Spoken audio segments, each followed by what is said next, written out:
Bond. James Bond. Crushes at the box office this week.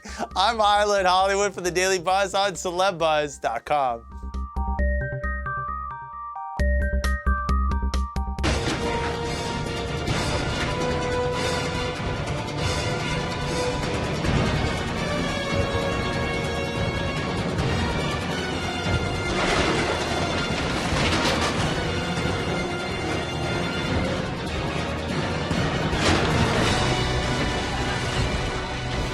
Yeah, James Bond killing it. Now, the number speaks for themselves, right? Almost 90 million opening weekend, making it the biggest Bond ever. And joining me right now is CelebBuzz senior film editor Todd Gilchrist. Todd, do the numbers reflect how people feel leaving the theater? Yeah, as you and I were sort of talking about before, you know, there are other big blockbusters that sort of come out and the critics kind of give it a good trashing, but people just go see it anyway. But it's been really well received critically, and then on top of that, sort of the reaction on Twitter and social media has been so positive. I mean, everybody loves this. I mean, the refrain, you know, best Bond movie ever has been repeated many times. Right, so you have critical acclaim, right? It seems like majority of the critics are on board for this film. You have the mass appeal, all the fans, anyone who's leaving the theater loves it. Is this a perfect formula come Oscar time? Are we gonna see this as the mainstream movie that edges into Best Picture? You know, I'm not really sure that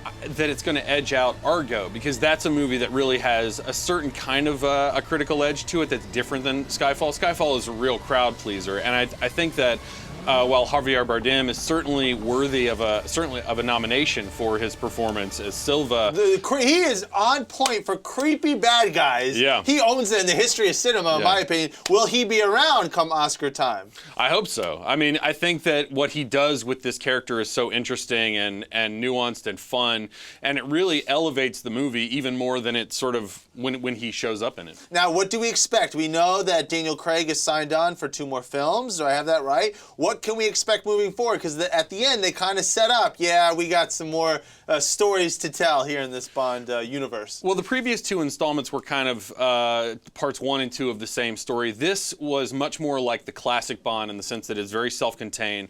Now, they rehired John Logan, who's the screenwriter of Skyfall, for the next 2, which means that there will be some continuity, but I think it's more in the sense that they have now firmly established Daniel Craig as Bond.